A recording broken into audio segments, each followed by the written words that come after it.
Prions ensemble.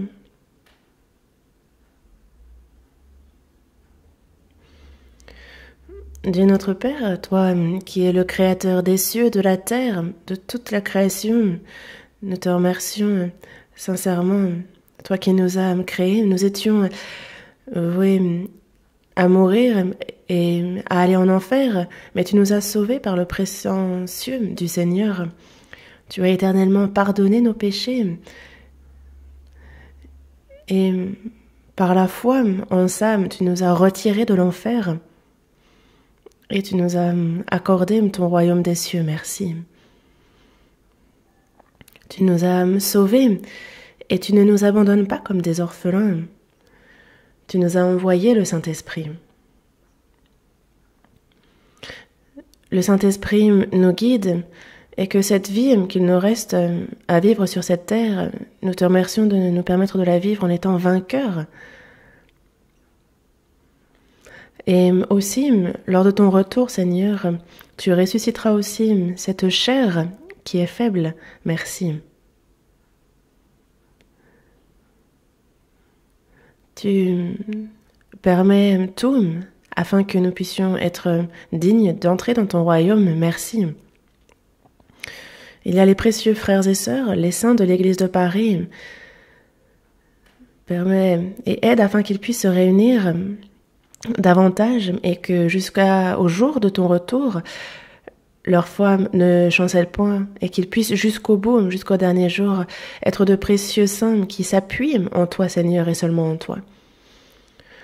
Qu'aucun de tes saints ne quitte les rangs de la foi, qu'aucun ne s'éloigne, aide chacun d'entre eux.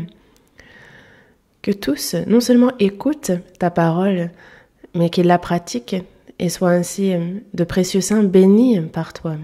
Aide-les dans ce sens. Aujourd'hui encore, nous nous présentons devant ta parole, Seigneur. Enseigne-nous, donne-nous aussi la puissance d'observer ta parole. Que lorsque nous la pratiquons, nous puissions connaître davantage ta volonté, te connaître davantage. Bénis-nous en ce sens.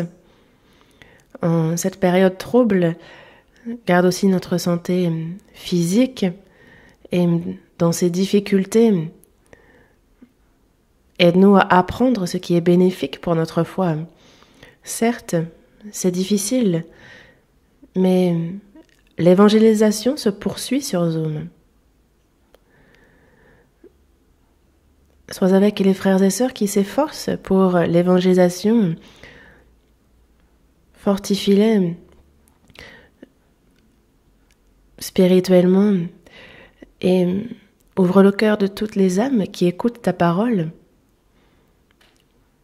qu'elles puissent recevoir le salut et que tu sois glorifié et que tous nous puissions nous réjouir. Guide tous les séminaires précieux qui ont lieu.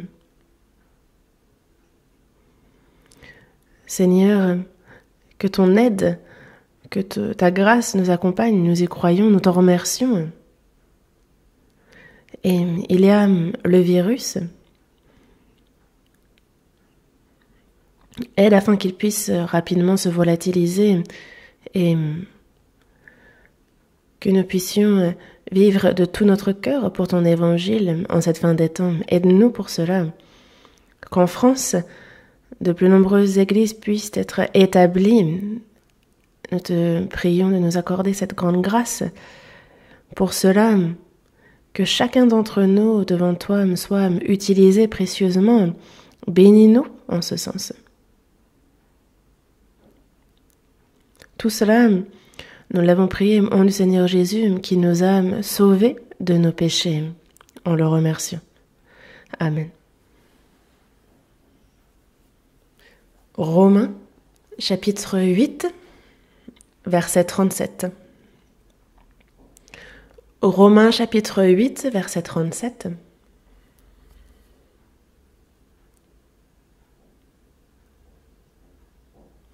Si vous y êtes, marquez la page. Romains, chapitre 8, verset 37. C'est le passage principal aujourd'hui et nous allons le lire ensemble. Mais dans toutes ces choses, nous sommes plus que vainqueurs par celui qui nous a aimés.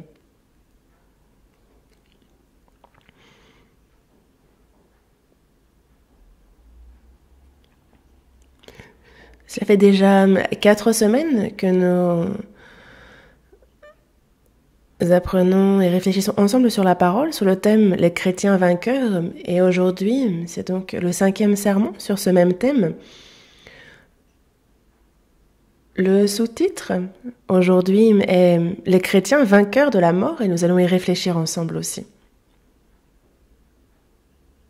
Si nous voulons être vainqueurs, il nous faut connaître l'autre et se connaître soi-même. Nous l'avions vu dans les sermons précédents. Que faut-il connaître nous concernant? Je suis certes un être faible, mais le Seigneur est avec moi. Je suis un chrétien que le Seigneur accompagne. Ça, il faut le savoir. Nous sommes humbles, mais pleins de dignité, confiants. Nous sommes peut-être humbles, mais nous avons une grande estime de soi. Il nous faut aussi connaître l'ennemi. Notre ennemi, c'est le diable, Satan. Et un ennemi aussi, c'est la convoitise de notre chair qui est invisible à l'œil et qu'il est difficile de vaincre. Donc, mon ennemi est aussi moi-même, ma chair. Il nous faut aussi le savoir. Toutes ces choses-là, en fait, le diable ou la convoitise de ma chair, c'est ce qu'on met sous le nom du monde. Et un autre adversaire qu'il nous faut connaître, c'est la mort. La mort. En réalité, toute personne a peur de la mort. Car toute personne craint ce qu'elle ne connaît pas. L'inconnu est une source de peur. Et parce que nous ne savons pas ce qui nous attend après la mort, il y a donc une crainte relative à la mort. Et la peur de la mort est quelque chose qui se trouve en chacun. Même une personne sauvée, si elle ne sait pas et ne réfléchit pas à l'avance à ce qui l'attend après la mort, elle aussi peut peut-être avoir peur. La mort, en réalité, est un mot difficile à approcher pour toute personne. Marquez la page et ouvrons la Bible à Hébreux, chapitre 2. Aujourd'hui, nous allons chercher beaucoup de versets. Hébreux, chapitre 2, verset 14. Hébreux, chapitre 2, versets 14 et 15. Hébreux, chapitre 2, versets 14 et 15.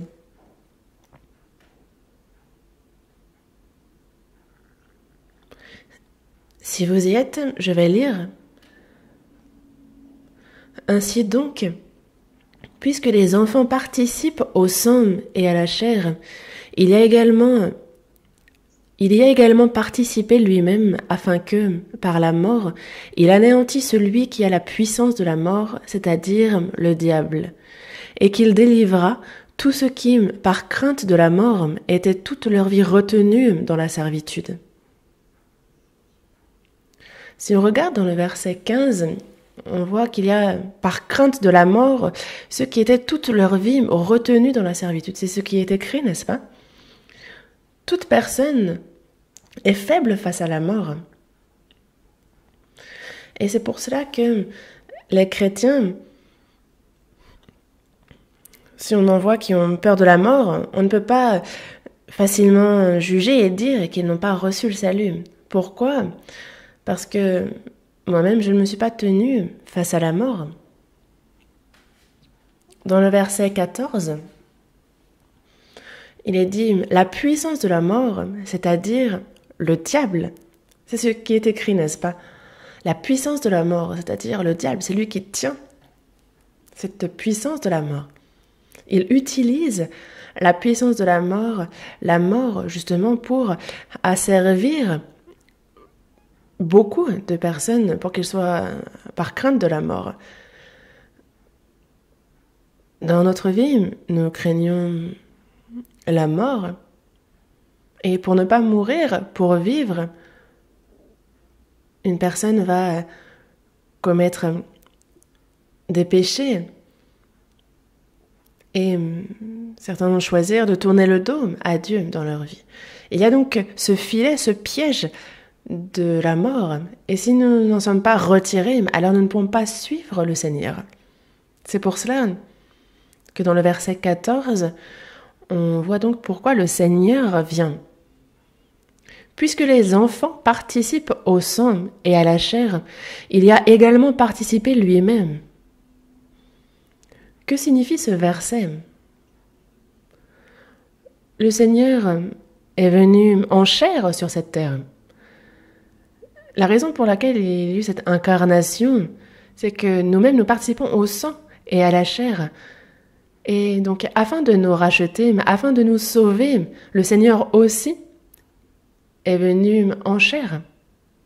Et c'est pour cela qu'il est certes venu avec en chair qui est faible, mais il est mort. Et par sa résurrection, il a ainsi complètement été vainqueur de la puissance de la mort.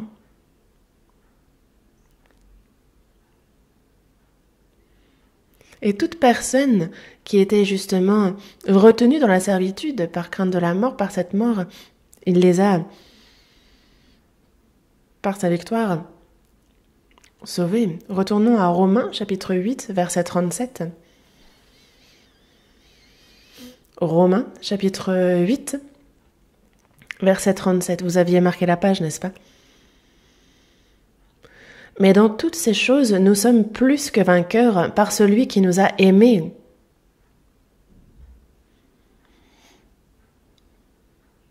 Dans le verset 37, la partie qui est au cœur de ce verset est « Nous sommes plus que vainqueurs ». Il est bien dit que nous sommes plus que vainqueurs, n'est-ce pas? Mais nous sommes vainqueurs de quoi? Il est dit, dans toutes ces choses, nous sommes plus que vainqueurs. Mais qu'est-ce que toutes ces choses? C'est écrit dans le verset précédent, dans le verset 36. Regardons ce verset. Selon qu'il est écrit, c'est à cause de toi qu'on nous met à mort tout le jour, qu'on nous regarde comme des brebis destinées à la boucherie. Ainsi, on nous parle ici de ceux qui ont été faits martyrs. À l'époque où l'épître aux Romains a été écrite, c'est l'époque où les chrétiens étaient faits martyrs pour le Seigneur, pour l'Évangile. Il est bien écrit que c'est tout le jour et que c'est comme des brebis destinées à la boucherie qu'ils étaient traités. C'est tout à fait précis sur la manière dont ils furent sacrifiés sans pitié. C'est de passage nous le montrent bien et le décrivent très bien. Mais dans le verset 37, il est dit « Mais ». Ce verset commence par « mais », n'est-ce pas?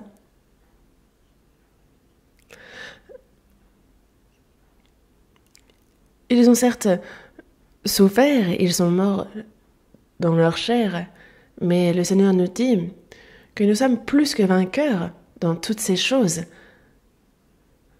Nous,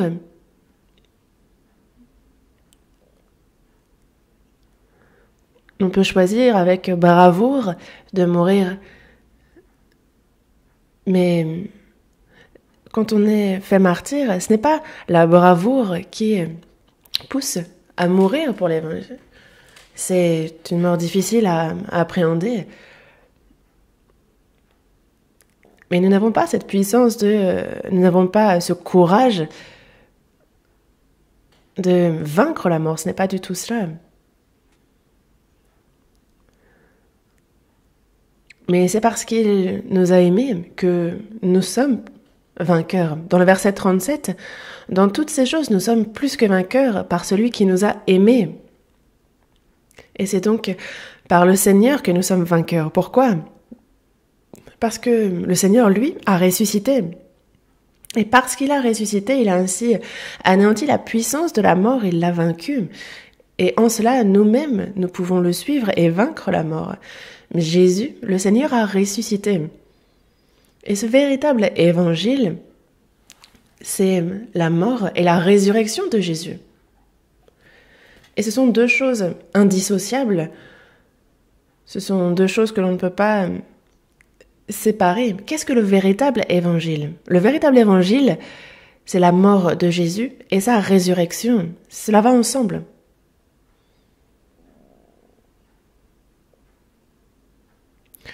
Croire en sa mort et ne pas croire en sa résurrection, alors il est impossible de savoir si cette personne est sauvée. Le véritable évangile, c'est la mort et la résurrection de Jésus. Et ce qu'a prêché l'apôtre Paul, c'est donc la mort et la résurrection de Jésus. Ouvrons la Bible à la première épître aux Corinthiens, chapitre 15. Chapitre 15, première épître aux Corinthiens, chapitre 15, versets 3 et 4.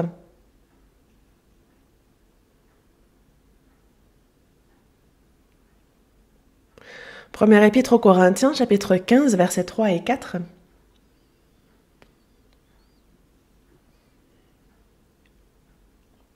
Lisons ensemble. Je vous ai enseigné avant tout, comme je l'avais aussi reçu, que Christ est mort pour nos péchés selon les Écritures, qu'il a été enseveli et qu'il est ressuscité le troisième jour selon les Écritures.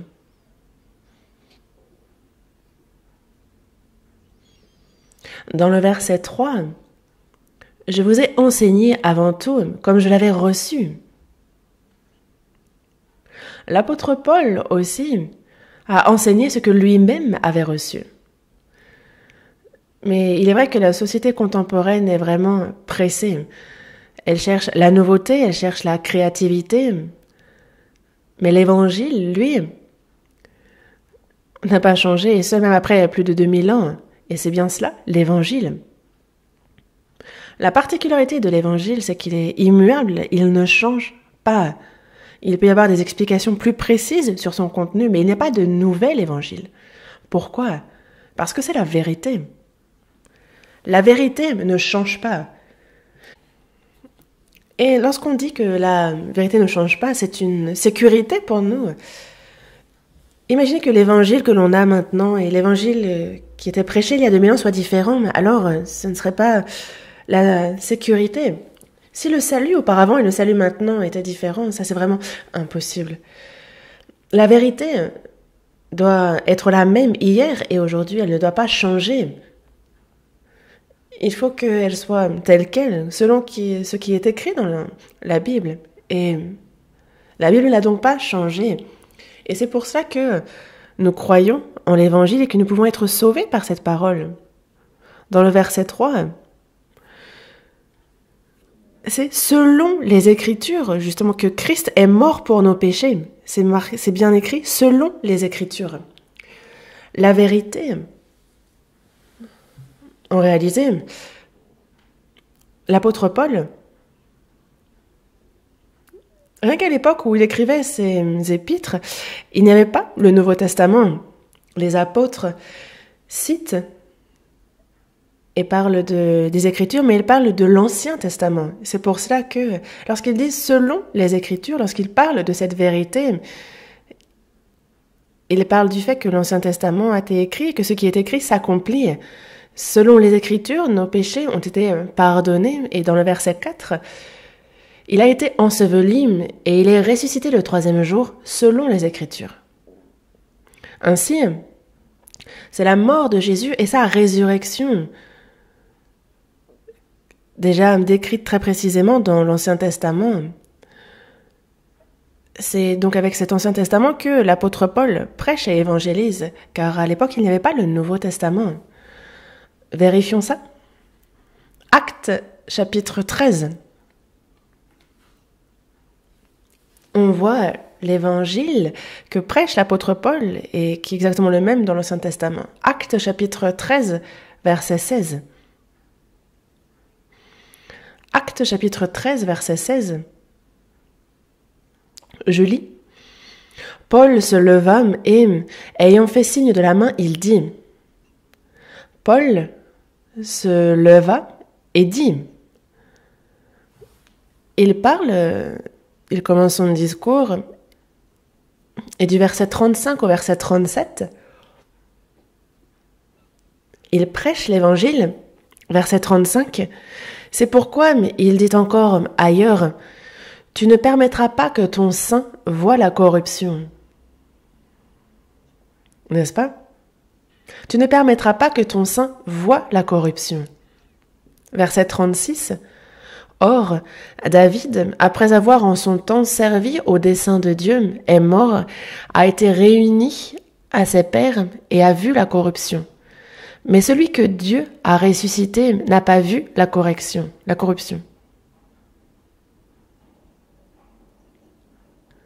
Dans le verset 35, il est dit « Tu ne permettras pas que ton sein voie la corruption ». Et ça, c'est cité un psaume de David dans l'Ancien Testament. Et il explique ensuite, dans le verset 36, « Or, David, après avoir en son temps servi le Saint-Dieu, il est mort, il a été enseveli avec ses pairs, et son corps a vu la corruption, donc il a pourri. » Mais dans le verset 37, celui que Dieu a ressuscité, lui, donc Jésus-Christ, n'est-ce pas? Lui, celui que Dieu a ressuscité, il n'a pas vu la corruption. Et c'est Jésus-Christ, c'est ce que l'apôtre Paul prêche. En réalité, ce psaume, c'est le psaume 16. Marquez la page avec votre main à Actes et nous allons voir dans le psaume 16. Psaume 16. Marquez avec votre main, tenez la page à Actes avec votre main et ouvrez la Bible à psaume 16, verset 10. Psaume 16, verset 10.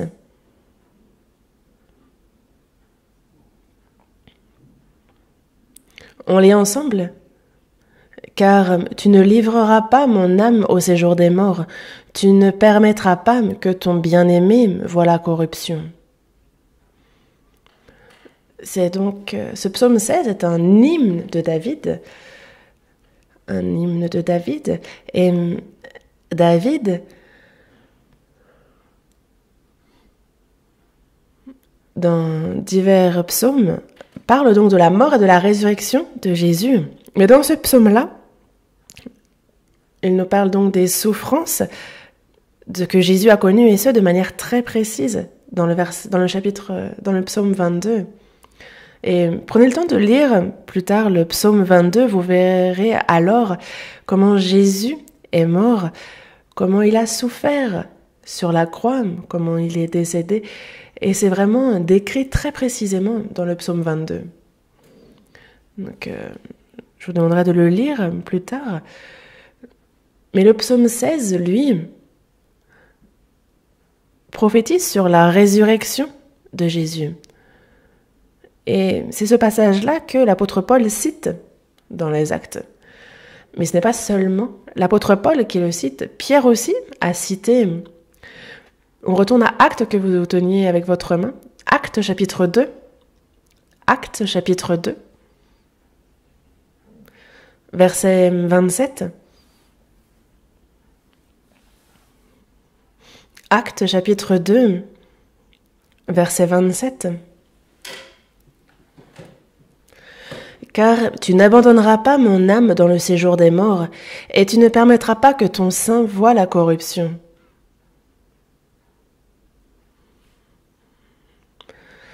Il cite ici le psaume 16, verset 10, tel quel, n'est-ce pas?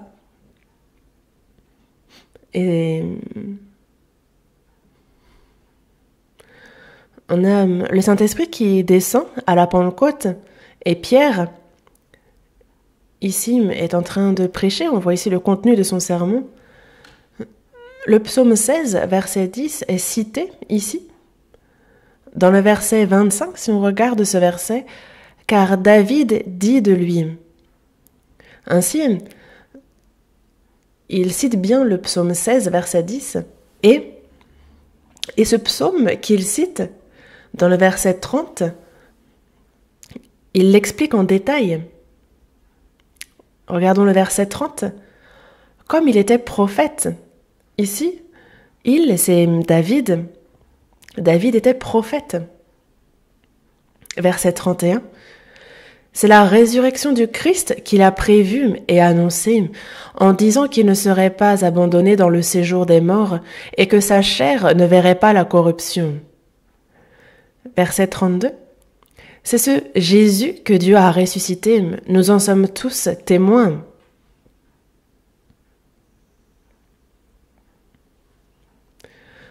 Dieu a montré en avance à David la résurrection de David, ce qui fait que David a pu écrire un tel psaume. Et Pierre et de nombreux disciples, comme on le voit dans le verset 30, 31, verset 32, on voit très bien que Dieu a ressuscité Jésus. Sa résurrection a été annoncée et nous en sommes tous témoins.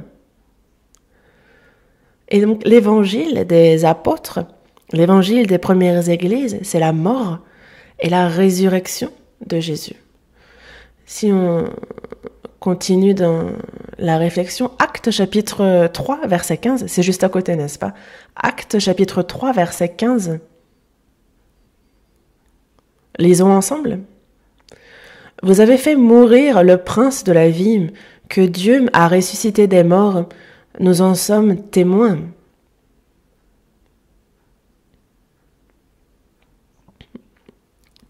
Vous avez fait mourir le prince de la vie, mais Dieu, lui, l'a ressuscité des morts. Et nous sommes témoins de ces choses.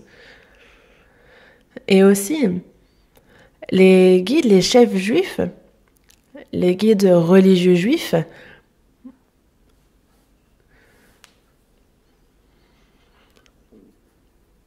ont persécuté les apôtres, les disciples de Jésus. À quel sujet? Sur la mort et la résurrection de Jésus. C'est lorsque les apôtres prêchaient ça qu'ils étaient contre. Voyons dans Actes chapitre 4, verset 2. Mécontents de ce qu'ils enseignaient le peuple et annonçaient en la personne de Jésus la résurrection des morts. Ainsi, ils n'aimaient pas qu'ils enseignent le peuple de base, et qu'ils annoncent en la personne de Jésus la résurrection des morts, sa résurrection. Ils étaient mécontents de leur enseignement. Et l'évangile prêché par les apôtres, c'était la mort et la résurrection de Jésus. Et c'est encore le cas maintenant. Et c'est pour ça, qu'est-ce que nous prêchons, nous, maintenant? C'est la mort de Jésus qui a accompli la rédemption éternelle et aussi il a anéanti la puissance de la mort par sa résurrection. C'est cela que nous prêchons. Le diable déteste, il est l'évangile. Ce véritable évangile intègre, il déteste tant qu'il soit prêché. Et c'est pour cela que il attaque directement la mort de Jésus. Et par sa mort, il y a une validité des effets de sa mort, le fait qu'il ait donc éternellement, par sa mort, pardonné le péché du monde entier. Et donc, c'est la mort, la rédemption éternelle que le diable attaque. Alors que cela a été dit dans Hébreux, c'est précis, ayant obtenu une rédemption éternelle, il est entré une fois pour toutes dans le lieu très saint. Et c'est à cela que le diable attaque. Disant, mais comment est-ce qu'il a pu pardonner des péchés qui n'ont pas encore été commis? Non, c'est juste des péchés passés qu'il a pardonnés. C'est ce genre de nuance qu'il immisce, disant que ce n'est pas une rédemption éternelle, c'est l'attaque qu'il fait à l'évangile. Et le diable, Satan aussi, s'attaque à la résurrection du Seigneur. Le Seigneur ressuscité, Jésus a ressuscité. Impossible. Comment quelqu'un peut mourir et ressusciter? Non, il a dû peut-être s'évanouir et se réveiller. C'est le discours qu'il tient. Parfois même, ils disent « Ah, ce sont les disciples qui ont pris son corps et ensuite ont répandu la rumeur qu'il aurait ressuscité. » Mais ça, c'est un mensonge. Mais ce mensonge disant que les disciples auraient pris son corps, l'auraient volé, c'est encore une rumeur qui court. Mais le diable vraiment s'attaque à la résurrection de Jésus. Dans l'histoire, on voit de nombreux intellectuels qui ont cherché à s'attaquer à la Bible. Évidemment qu'au final, il n'y a rien à voir. La Bible triomphe. On peut bien accabler la Bible, l'assaillir de plein d'attaques.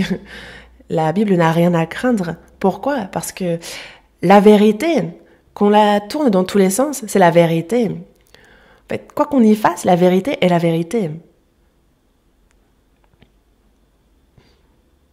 Quelles que soient les logiques, les théories, les idéologies ou la pensée de certains, cela ne peut absolument pas attaquer l'intégrité de la Bible. Et c'est leur mensonge qu'ils ont monté de toutes pièces, mais ils n'ont pas pu faire s'effondrer la Bible. Mais ces intellectuels, justement, doivent avoir des preuves s'ils avancent que la Bible est fausse, n'est-ce pas?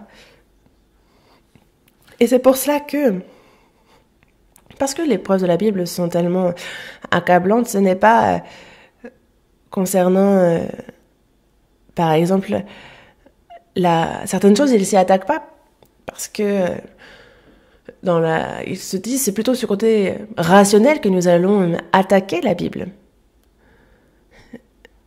Et c'est pour ça que c'est la résurrection qui est la plus attaquée dans la Bible. Ceux qui ne croient pas, justement, s'attaquent premièrement à la résurrection de Jésus. Et nombreux ont justement beaucoup étudié. Vraiment, un grand nombre de personnes ont étudié la Bible, non pas pour elle-même et pour y croire, mais plutôt au contraire pour l'attaquer. Mais ce n'est pas n'importe qui. On a eu des juristes, des écrivains, des hommes de lettres, des philosophes, des politiciens, et donc tous ces soi-disant intellectuels. Mais ceux qui avaient justement une conscience droite, plus ils étudiaient et plus ils se rendaient compte et reconnaissaient que la résurrection est vraie.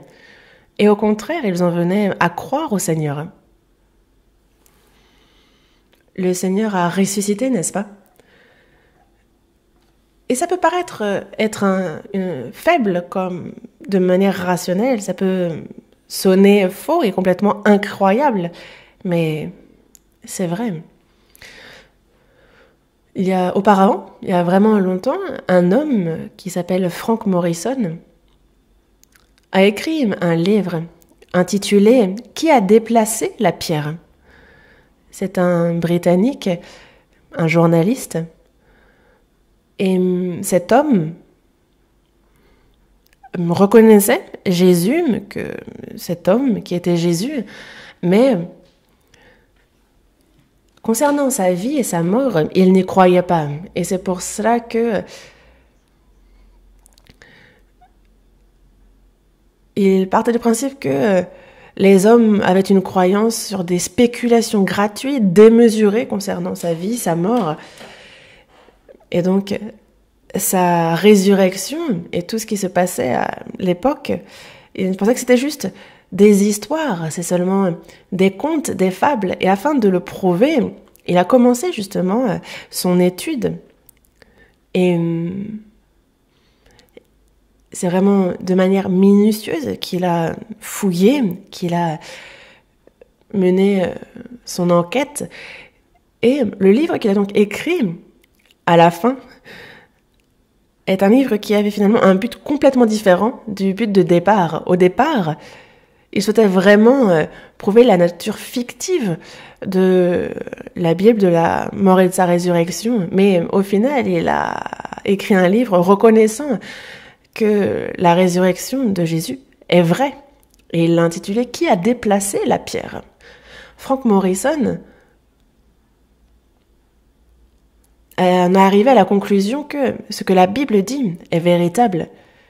Et encore maintenant, en ce qui concerne la résurrection de Jésus,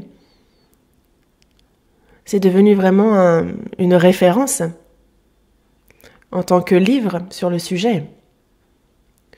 Et il y a un autre homme qui, lui, s'appelle Lis Strobel. Lui, s'il est sauvé ou non, moi, je ne pourrais le dire, je ne l'ai jamais rencontré, on n'a jamais discuté, mais le concernant, j'ai aussi lu son livre, je me suis renseignée, et lui était un journaliste d'investigation, donc il faisait des enquêtes sur des sujets politiques, sur des événements, sur des affaires, des cas en particulier. Et il était vraiment donc journaliste d'investigation pour un journal. Et grâce à cet homme, de nombreux cas ont été résolus aussi. C'était donc quelqu'un d'intelligent, d'autant plus. Lis Strobel, cet homme, un beau jour, sa femme commence à aller à l'église. Elle croit en Jésus-Christ et se dit sauvée. Au départ, il essayait de la convaincre de ne pas aller à l'église. C'est par la parole qu'il a essayé de la convaincre, mais elle ne cessait de s'y rendre. Et ça a duré longtemps. Sa femme aussi, vu qu'elle est de mieux en mieux même à l'église, alors lui ne l'a pas supportée. Car il avait beau lui dire de ne pas y aller, il avait beau essayer de lui dire que la Bible est fausse, sa femme ne l'écoutait pas, mais croyait davantage en la Bible. Et c'est pour ça que il a été blessé dans sa fierté. Et il s'est dit, il faut que je cherche des preuves comme attestant que la Bible est fausse pour vraiment sortir sa femme, la retirer de cette foi aveugle.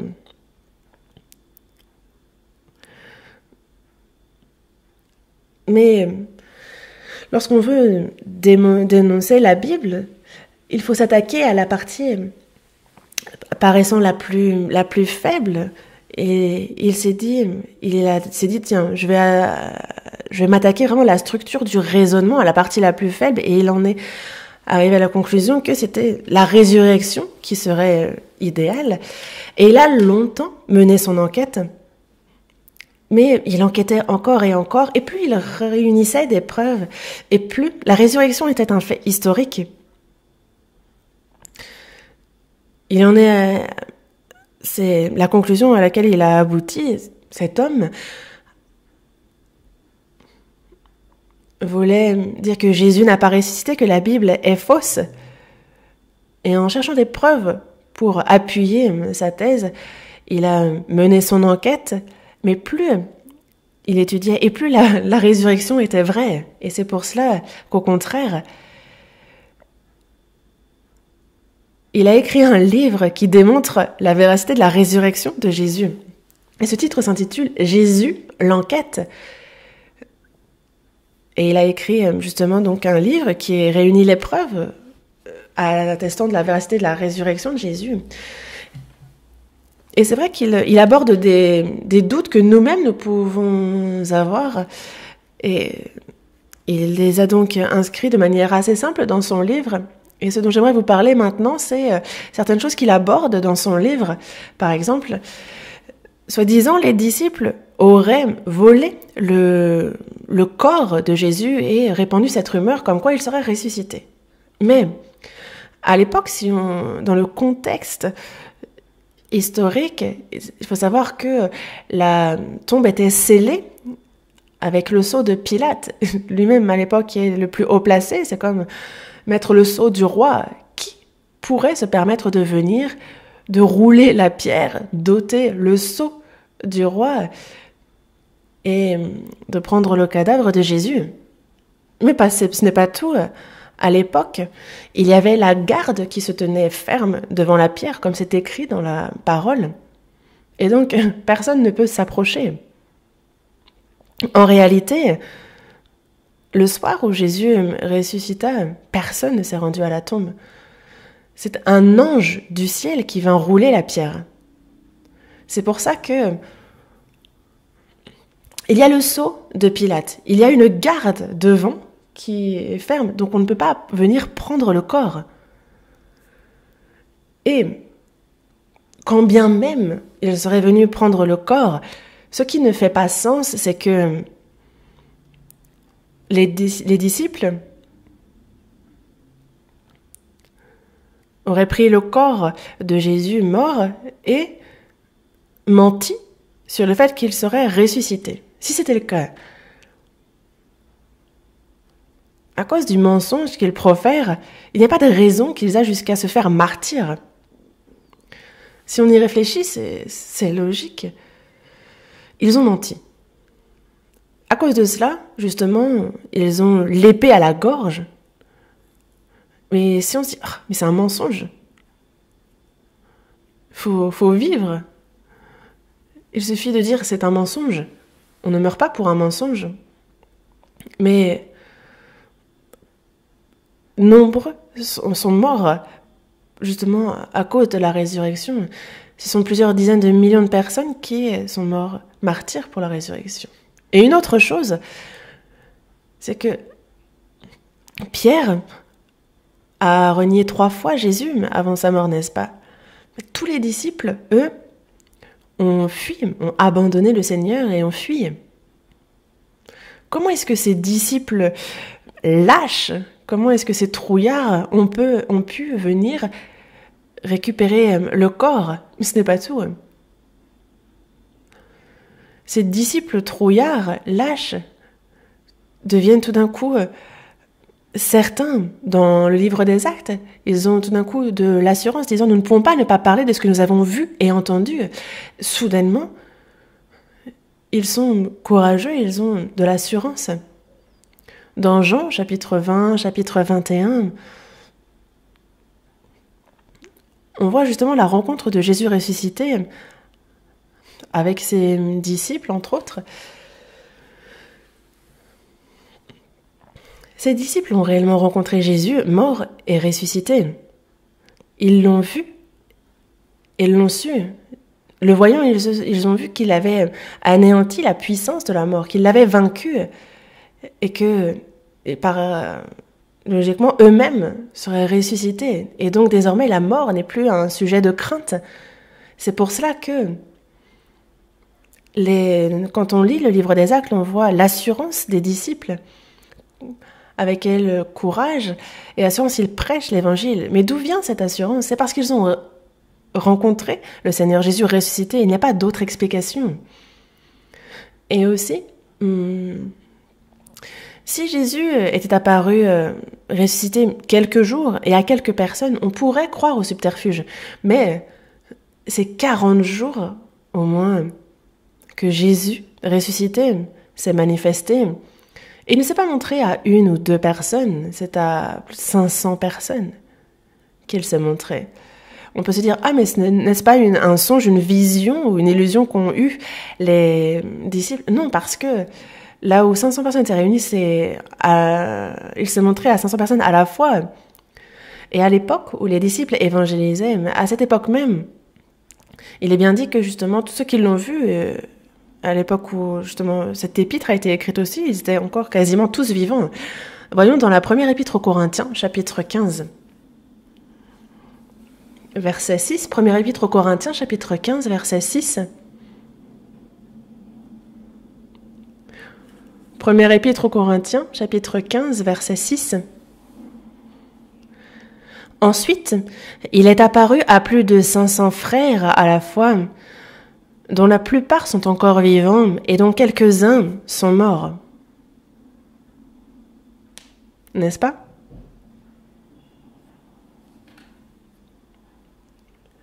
Il est apparu à plus de 500 frères à la fois et dont la plupart sont encore vivants. Bon, certes, quelques-uns sont morts, mais la plupart sont encore vivants. Ainsi, l'apôtre Paul, à l'époque où il écrit l'épître aux Corinthiens, les témoins qui, de leurs propres yeux, ont vu la résurrection de Jésus, la plupart sont encore vivants. Il prêche donc l'évangile, disant que la résurrection de Jésus est vraie. Si c'était faux, imaginons que ce soit faux, Alors, si ses frères n'ont pas vu Jésus ressuscité, ils l'auraient dit, n'est-ce pas?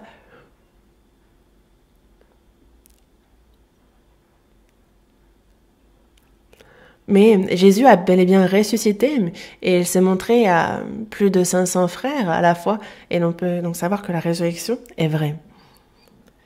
La Bible, comme il a été prophétisé dans l'Ancien Testament, on a vu ainsi Jésus mourir, ressusciter au 3e jour et il est devenu les prémices justement des fils. Voyons dans le chapitre 15, verset 20. Mais maintenant, Christ est ressuscité des morts. Il est les prémices de ceux qui sont morts. Le Seigneur a ressuscité et il est devenu les prémices de ceux qui sont morts. Ceux qui ont reçu le salut.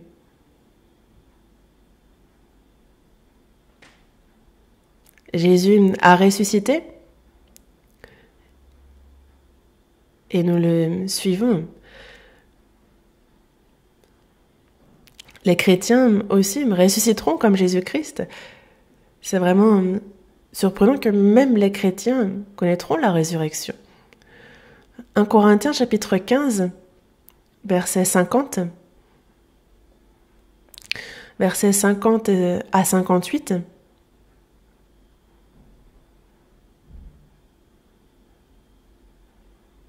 Première épître aux Corinthiens, chapitre 15, du verset 50 au verset 58.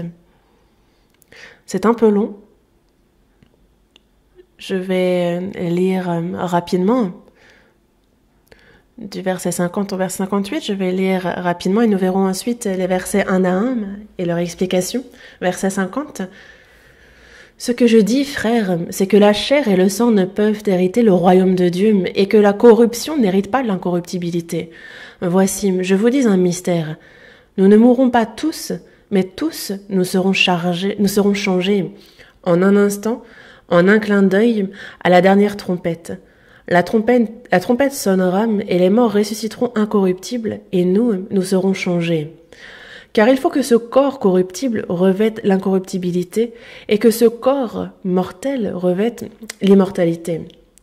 Lorsque ce corps corruptible aura revêtu l'incorruptibilité et que ce corps mortel aura revêtu l'immortalité, alors s'accomplira la parole qui est écrite, la mort a été engloutie dans la victoire.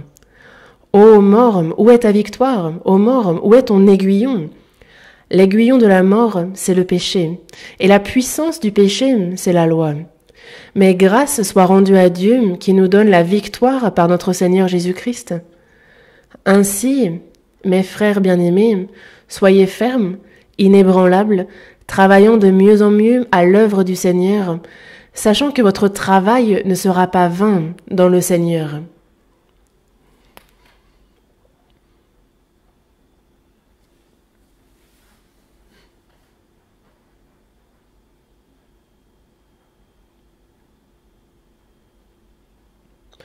Si on regarde le verset 50,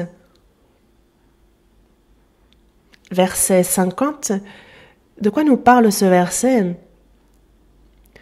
C'est que la chair et le sang ne peuvent hériter le royaume de Dieu. La corruption, en fait, ne peut hériter l'incorruptibilité. Et donc, nous ne pouvons pas entrer avec notre corps actuel dans le royaume des cieux. Est-ce qu'il faut pour cela l'abandonner? Non. Dans le verset 51, on nous parle de ce mystère. Je vous dis un mystère, c'est un mystère.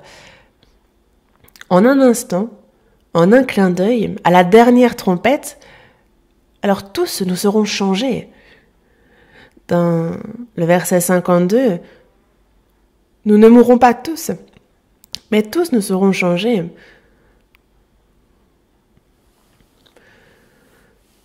Et donc ceux qui sont déjà morts, justement leur chair est retournée à la terre, se sont décomposés, mais Dieu recomposera ce corps et ils reprendront vie, ils seront ainsi ressuscités, leur corps aussi.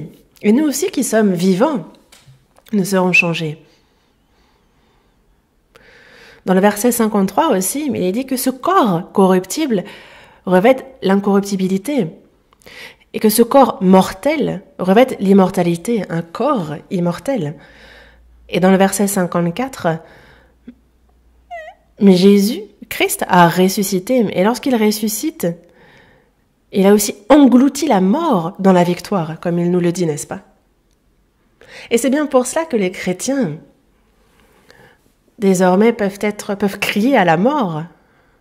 Dans le verset, comme il dit dans le verset 55, on voit le hurlement aux morts. En lisant ce verset, on ne peut pas le lire sans force.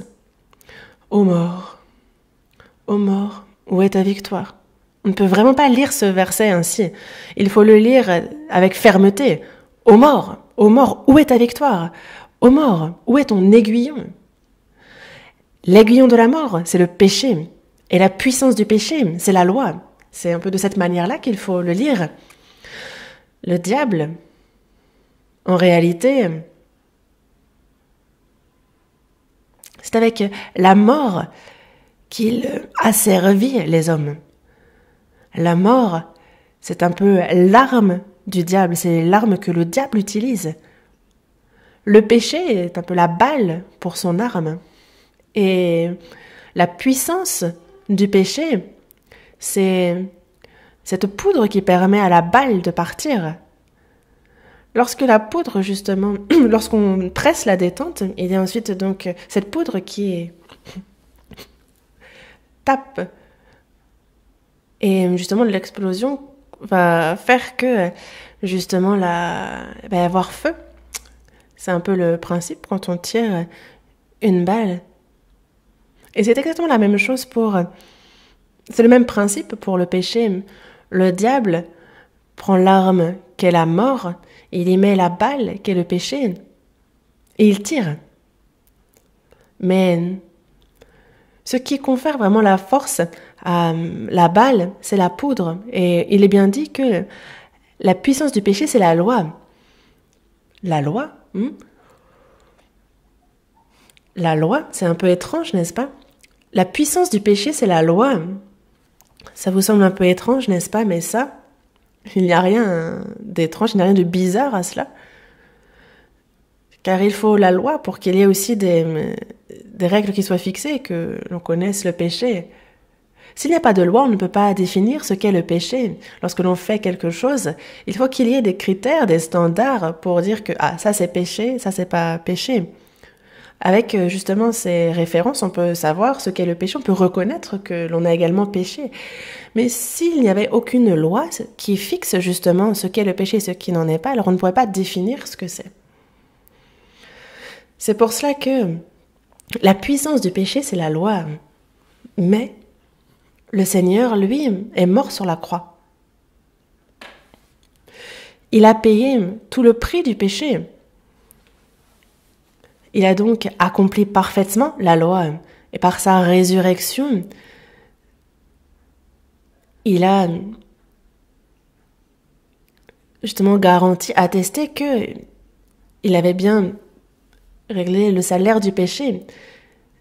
Par sa mort, il a pardonné les péchés et par sa résurrection, il l'a garanti, il l'a attesté. Ça va ensemble. C'est pour ça qu'il est mort. Il est ressuscité et ainsi, il a répondu à tout ce que demandait la loi. Donc, pour faire le point, le diable utilise la mort comme arme. La mort, cette arme est toujours là. Et les hommes pêchent toujours autant. Cette balle, cette munition qui est le péché, est toujours là aussi. Mais en fait, sans la poudre, la balle ne sera jamais tirée. Et donc, s'il n'y a pas la poudre qui donne la dynamique et qui, par réaction, va tirer la balle, alors cette balle ne sera pas tirée. C'est le même principe. Le péché, justement, sa puissance, c'est la loi. Mais en fait, Jésus a accompli parfaitement la loi. Il n'a pas ôté la loi.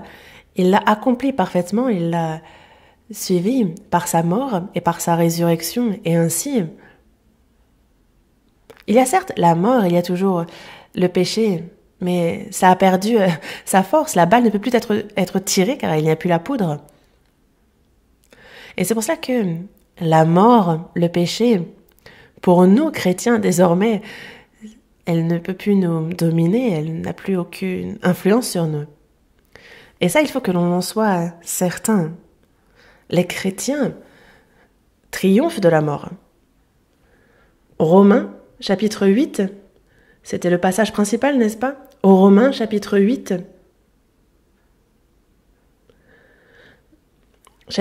versets 37 à 39. Romains, chapitre 8, versets 37 à 39.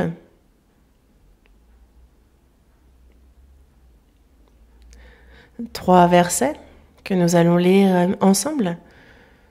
Mais dans toutes ces choses, nous sommes plus que vainqueurs par celui qui nous a aimés. Car j'ai l'assurance que ni la mort, ni la vie, ni les anges, ni les dominations, ni les choses présentes, ni les choses à venir, ni les puissances, ni la hauteur, ni la profondeur, ni aucune autre créature ne pourra nous séparer de l'amour de Dieu manifesté en Jésus-Christ, notre Seigneur.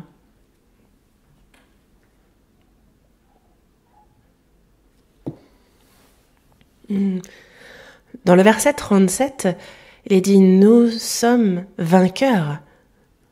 Et pas seulement, nous sommes plus que vainqueurs. Dans le verset 38, l'apôtre Paul dit « J'ai l'assurance ». Mais l'assurance de quoi? Car j'ai l'assurance. C'est l'assurance du verset 39. Dans ce monde, quoi que ce soit dans ce monde, il n'y a aucune autre créature qui ne pourra nous séparer de l'amour de Dieu manifesté en Jésus-Christ notre Seigneur. Nous ne pourrons pas en être séparés parce que Jésus est mort et qu'il est ressuscité. Désormais, il n'y a plus rien qui puisse nous séparer de l'amour de Dieu.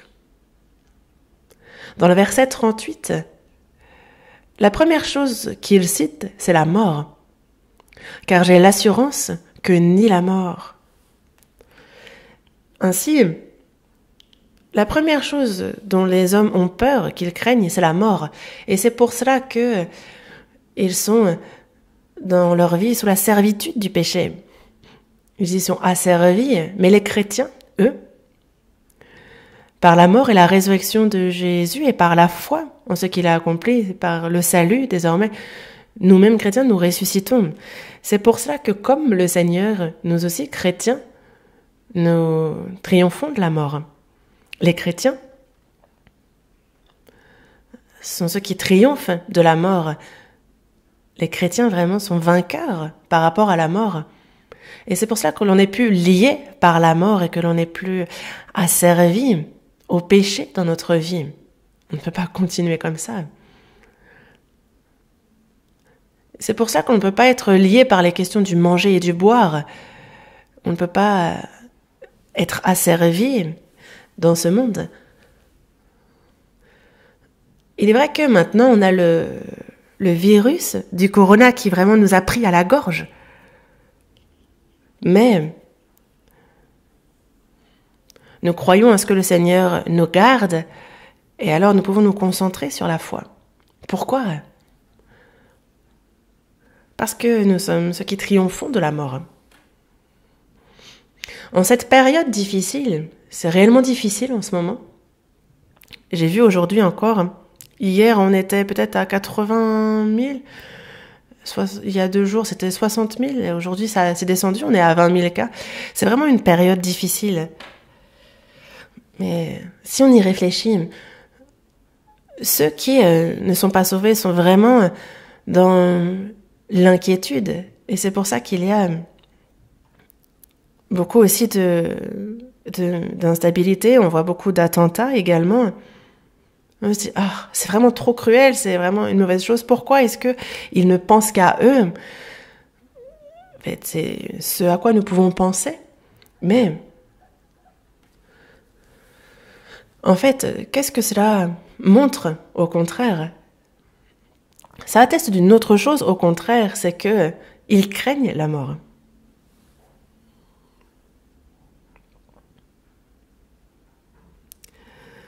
En fait, on peut comprendre un peu la psychologie des gens de ce monde. Ils craignent tant la mort. C'est pour cela que, par crainte de la mort, parce qu'ils craignent de mourir. Ils sont donc asservis au péché, à la mort. Mais d'un autre côté, nous, chrétiens, regardez combien nous sommes en sécurité.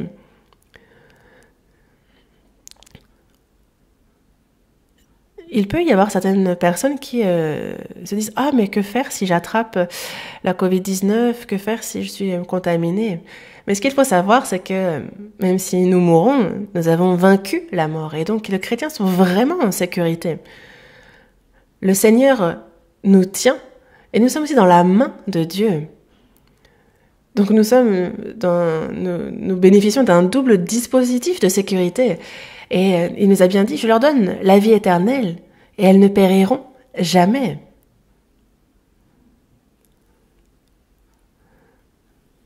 C'est ce qu'il nous dit, n'est-ce pas? Le Seigneur nous le dit, les chrétiens sont en sécurité. On peut bien mourir, mais on n'est pas sous le jugement. Et c'est pour ça qu'au contraire, même dans de telles difficultés, on peut vraiment rendre grâce, n'est-ce pas? Et aussi, Jésus a ressuscité et désormais, il marche avec nous. Nous ne sommes pas des orphelins. Jésus a ressuscité et n'a pas dit « Bon, vis bien ta vie de foi, on se retrouve au ciel ». Ce n'est pas ce qu'il a dit, ce n'est pas ce qu'il a fait non plus. Il nous a envoyé le Saint-Esprit. Ceux qui ont reçu le salut ont le Saint-Esprit. Évangile selon Jean, chapitre 14.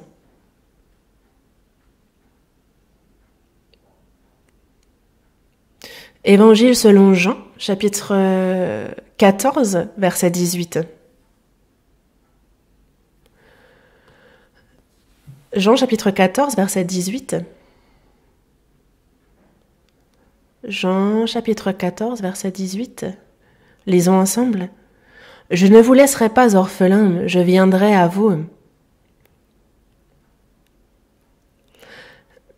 Ici, c'est Jésus qui parle.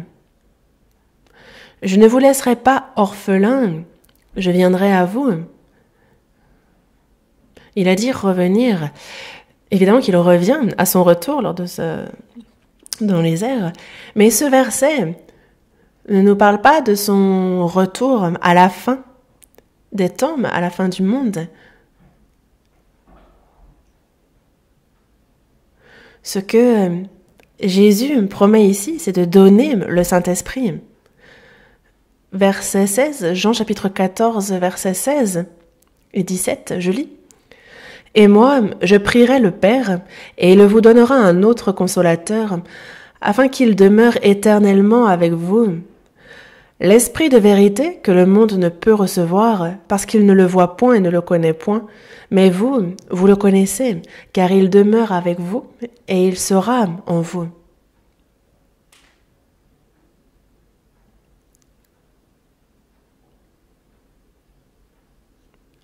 Dans le verset 16, il est dit « il vous donnera un autre consolateur. » Consolateur, celui qui donne la grâce, celui qui protège, c'est ce que cela signifie, celui qui nous guide. C'est ça un consolateur. Et c'est pour ça que Jésus, durant sa vie publique, fut le consolateur. Jésus est mort, il a ressuscité, et désormais, après son ascension, le Saint-Esprit vient. Et le Saint-Esprit est donc un autre consolateur. Un autre consolateur. Cela signifie le Saint-Esprit. Le Saint-Esprit demeure éternellement avec nous. Il demeure éternellement avec nous. Dans le verset 17,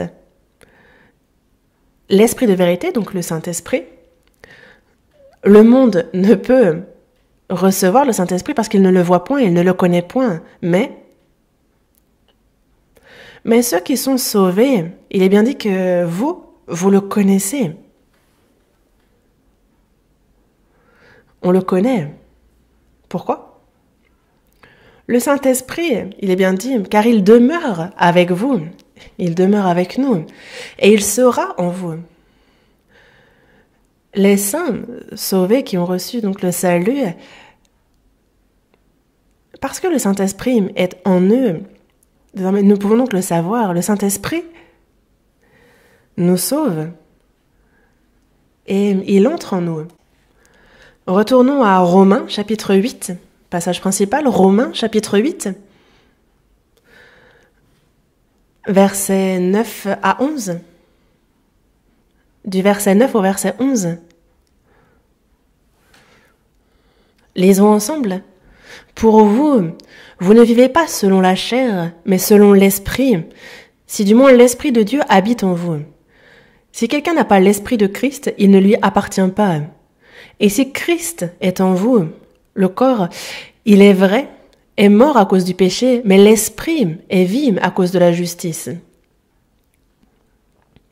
Et si l'Esprit de celui qui a ressuscité Jésus d'entre les morts habite en vous, celui qui a ressuscité Christ d'entre les morts rendra aussi la vie à vos corps mortels par son Esprit qui habite en vous.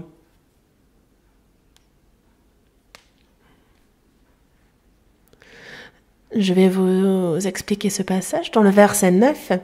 Lorsque l'on reçoit le salut, il y a l'Esprit de Dieu, le Saint-Esprit donc, qui entre en nous. Ce n'est pas ici une parabole, une image spirituelle floue. Non, véritablement le Saint-Esprit entre en nous. Et on en parle comme étant l'Esprit de Christ. Si quelqu'un n'a pas l'Esprit de Christ, il ne lui appartient pas. Et donc toute personne sauvée a le Saint-Esprit qui est entré en elle. Et elle le sait. Dans la première épître de Jean, chapitre 3, verset 24, on ne va pas chercher ce passage, mais ce verset nous dit dans 1 Jean, chapitre 3, verset 24, que celui qui garde ses commandements demeure en Dieu, et Dieu en lui. Et nous connaissons qu'il demeure en nous par l'Esprit qu'il nous a donné, n'est-ce pas? Donc Dieu demeure en nous. Nous, on demeure en Dieu, Dieu en nous. Et nous connaissons qu'il demeure en nous par l'Esprit qu'il nous a donné. Ceux qui ont reçu le Saint-Esprit savent que le Seigneur demeure en eux. Et c'est pour cela que dans le verset 10, dans Romains chapitre 8, dans le verset 10, il dit « Si Christ est en vous », Christ est donc en nous, le Seigneur est en nous, et cela revient à dire qu'il nous accompagne, qu'il est avec nous. Jésus-Christ, qui a ressuscité, est avec nous. C'est ce que cela veut dire. Pour parler de manière simple, Dieu est entré en moi qui a reçu le salut. Dans le verset 11. Et c'est l'Esprit de celui qui a ressuscité Jésus d'entre les morts. Le Saint-Esprit, donc cet Esprit, c'est l'Esprit de celui qui a ressuscité Jésus d'entre les morts et il habite en nous. Alors que se passe-t-il? L'Esprit habite en vous et celui qui a ressuscité Christ d'entre les morts rendra aussi la vie à vos corps mortels par son Esprit qui habite en vous. Et donc, grâce au Saint-Esprit, notre corps aussi ressuscitera. Les chrétiens ressuscitent. Les chrétiens ressuscitent. Le Saint-Esprit les fait ressusciter. Le Saint-Esprit nous ressuscite et c'est pour cela que nous-mêmes, nous pouvons dire que nous avons vaincu la mort. Et c'est pour cela que le Saint-Esprit va jusqu'à nous ressusciter. Il nous guide au salut. Et lorsque nous tiendrons devant le Seigneur, alors il ressuscite jusqu'à notre corps. Et ce qui est important, c'est que le Saint-Esprit, jusqu'à ce qu'il nous ressuscite, il n'est pas là, les bras croisés, à ne rien faire. Le Saint-Esprit est en nous et il y a quelque chose qu'il fait. Même lorsque je marche dans la vallée de l'ombre de la mort, cela m'arrive. À ce moment-là, il est celui qui nous garde, qui nous protège. Moi, je suis faible, je tombe, mais le Saint-Esprit, lui, me soutient et me relève.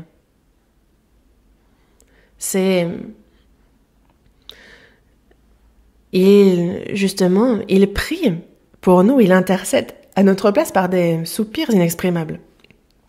Et il nous fait également connaître quelle est la volonté, les plans de Dieu. C'est lui qui nous le fait savoir. Toute ma vie, le Saint-Esprit va me rendre victorieux en toutes choses. Il nous guide. Et donc c'est bien le Saint-Esprit qui est en nous, qui nous guide constamment. Et c'est pour cela que il nous faut nous confier dans le Saint-Esprit. Ce n'est pas mon intellect, ce n'est pas mon zèle, ce n'est pas d'être... Si on est zélé et intelligent, évidemment que c'est un plus, mais celui qui nous rend vainqueurs en toutes choses, celui qui nous guide selon la volonté de Dieu, c'est le Saint-Esprit. Et c'est pour cela que nous, c'est seulement dans le Saint-Esprit qu'il faut se confier et en lui qu'il faut s'appuyer. Romains chapitre 8, versets 12 à 14, je lis. Ainsi donc, frères, nous ne sommes point redevables à la chair pour vivre selon la chair. Si vous vivez selon la chair, vous mourrez. Mais si par l'Esprit vous faites mourir les actions du corps, vous vivrez. Lisons le verset 14 ensemble. Car tous ceux qui sont conduits par l'Esprit de Dieu sont fils de Dieu. Dans le verset 14, nous ne sommes point redevables à la chair pour vivre sur la chair. Nous qui sommes donc, nous qui avons le Saint-Esprit, nous sommes fils de Dieu. Dans le verset 15 et les versets qui suivent, il nous est dit qu'il nous a adoptés. Vous avez reçu un esprit d'adoption. Avant de recevoir le salut, nous étions enfants du diable. Mais lorsque nous avons reçu le salut, nous avons reçu le Saint-Esprit. Et c'est pour cela que nous sommes devenus enfants, fils de Dieu. En fait, c'est mon identité qui a changé. Il y a eu un changement.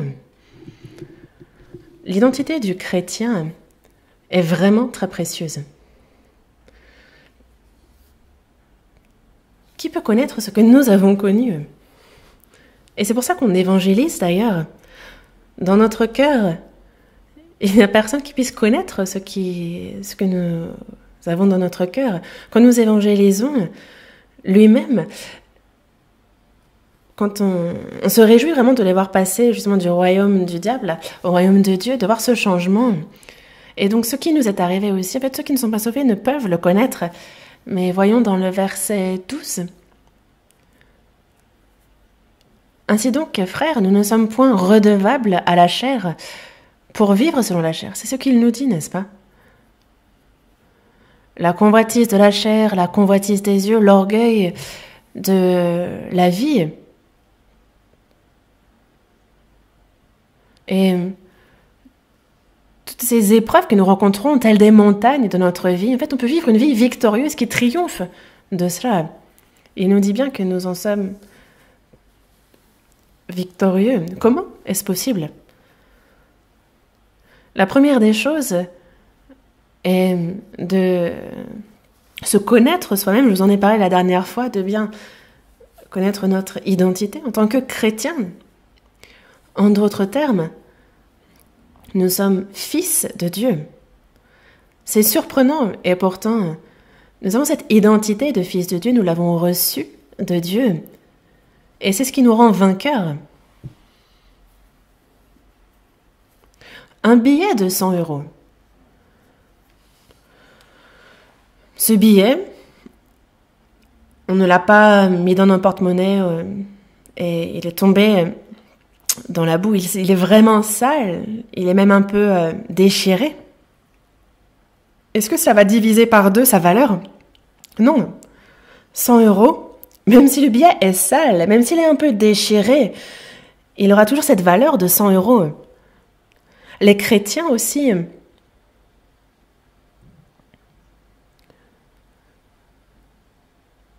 ils doivent continuellement vivre une vie victorieuse, mais il arrive que l'on tombe, n'est-ce pas? On aura beau tomber, cela ne changera pas notre identité de fils de Dieu, c'est éternel. En réalité, nous, on tombe, on se relève. La raison pour laquelle nous pouvons vivre ainsi notre vie de foi, que l'on peut tomber et se relever, c'est parce que nous avons reçu le pardon éternel.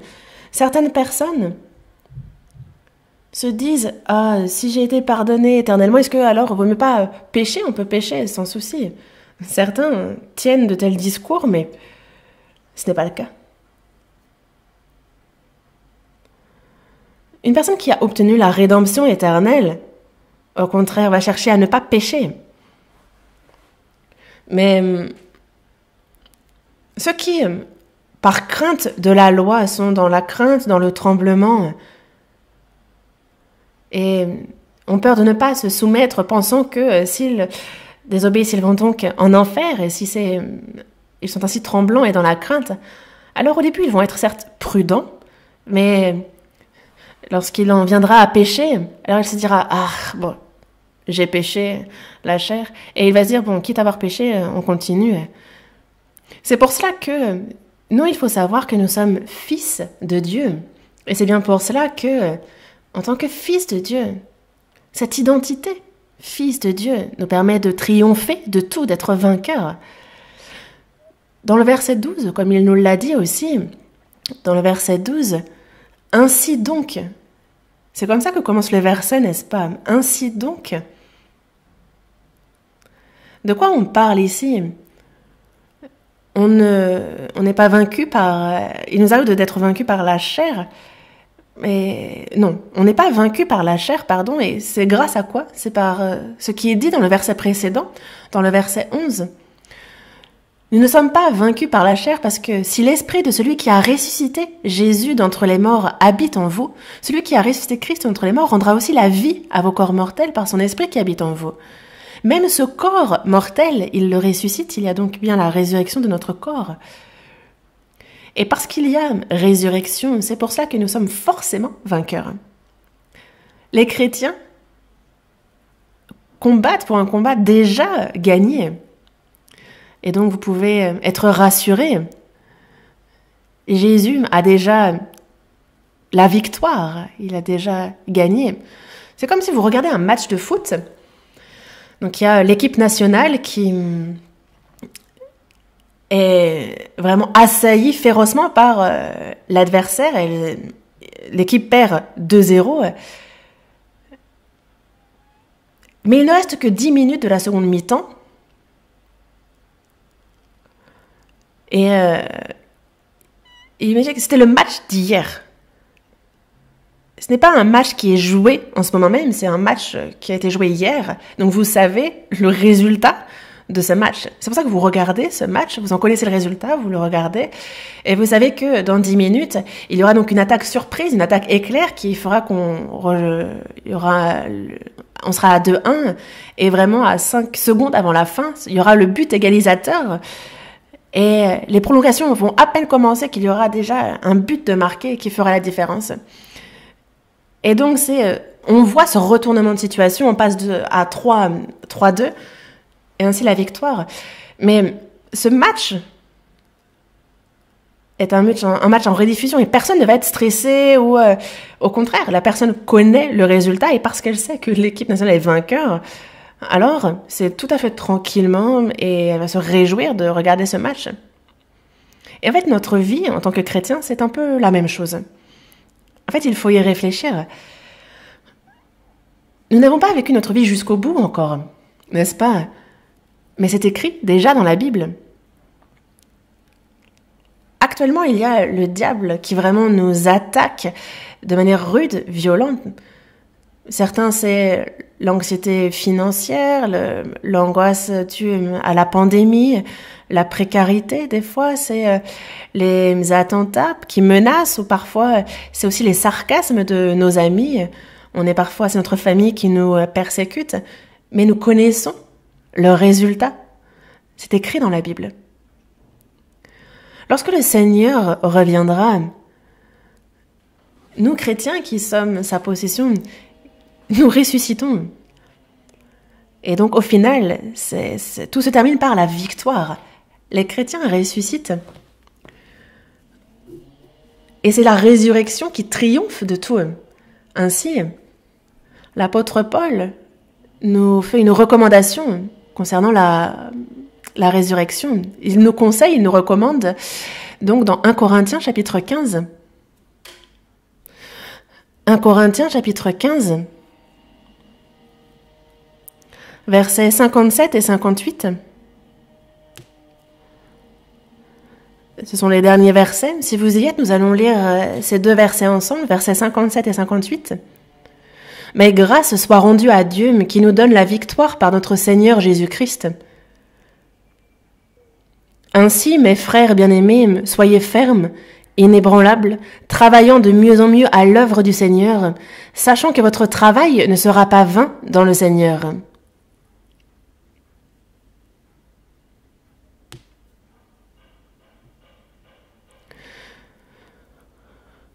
Au début du verset 57, il nous parle donc de la résurrection des chrétiens, avant le verset 57. Et dans le verset 57, il nous dit « Grâce soit rendue à Dieu qui nous donne la victoire. » Qui donne la victoire? C'est le Seigneur qui donne la victoire. Une chose à laquelle il nous faut réfléchir, c'est que la victoire est du côté de Dieu, dans la main de Dieu. C'est le Seigneur qui nous donne la victoire. Après notre salut, c'est une chose à laquelle il nous faut bien réfléchir. Après notre salut, il y a ceux qui cherchent à utiliser le Saint-Esprit pour obtenir la victoire. Mais il nous dit bien ici que c'est Dieu, c'est le Seigneur qui nous donne la victoire. Et donc, nous, ce qu'il faut qu'on fasse, notre part, est dans le verset 58, Dieu qui nous donne la victoire. Dans le verset 58, il nous dit bien donc, nous, ce que nous devons faire. C'est dans le verset 58, verset 58. Ainsi, mes frères bien-aimés, première chose, soyez fermes. Deuxième chose, inébranlables. Troisième chose, travaillant de mieux en mieux à l'œuvre du Seigneur. Nous, jusqu'à ce que le Seigneur revienne, c'est l'amour sur la croix et la foi qui doivent être fermes. C'est ça que nous devons faire de notre côté. Et la deuxième chose, c'est quelles que soient les adversités, les difficultés que l'on rencontre, on pourra tomber, s'effondrer, mais nous n'allons pas être chancelants et nous avons vraiment besoin d'être inébranlables en nous attachant au Seigneur. Et c'est seulement au Seigneur qu'il faut s'attacher. Et la troisième chose est que nous vivons certes dans ce monde, nous travaillons aussi dans ce monde, mais c'est à l'œuvre du Seigneur qu'il faut que l'on réfléchisse constamment et c'est pour son œuvre qu'il faut s'efforcer, qu'il nous faut travailler de mieux en mieux. Ça, c'est notre part. Pourquoi faut-il travailler? Pourquoi devons-nous, dans notre vie de foi, être fermes, inébranlables et travailler de mieux en mieux à l'œuvre du Seigneur? Il n'y a qu'une seule raison à cela. C'est parce qu'il y a la résurrection. Nous rencontrons le Seigneur. Lorsque nous tiendrons devant le Seigneur, toutes ces choses-là, toutes, on en recevra la rétribution, sachant que votre travail ne sera pas vain dans le Seigneur. Prions ensemble. Dieu, merci. Tu nous as sauvés et tu nous guides dans l'Église qu'est ton corps. Merci. Par ta parole, Seigneur, par la communion, tu nous nourris, tu nous élèves. Merci. Vraiment, nous vivons à une époque terrifiante, la pire, mais tu nous fais triompher même de la mort. Merci. Seigneur, par ta mort et par ta résurrection, tu nous as sauvés et tu as anéanti et triomphé de la mort. Et la victoire vient de toi, Seigneur, ainsi que nous puissions, nous, être fermes, inébranlables, travaillant de mieux en mieux à l'œuvre qu'est la tienne, pour que nous puissions être de tels chrétiens. Aide-nous. Que tout, lorsque nous tiendrons devant toi, Seigneur, que l'on puisse tous se tenir dans la gloire.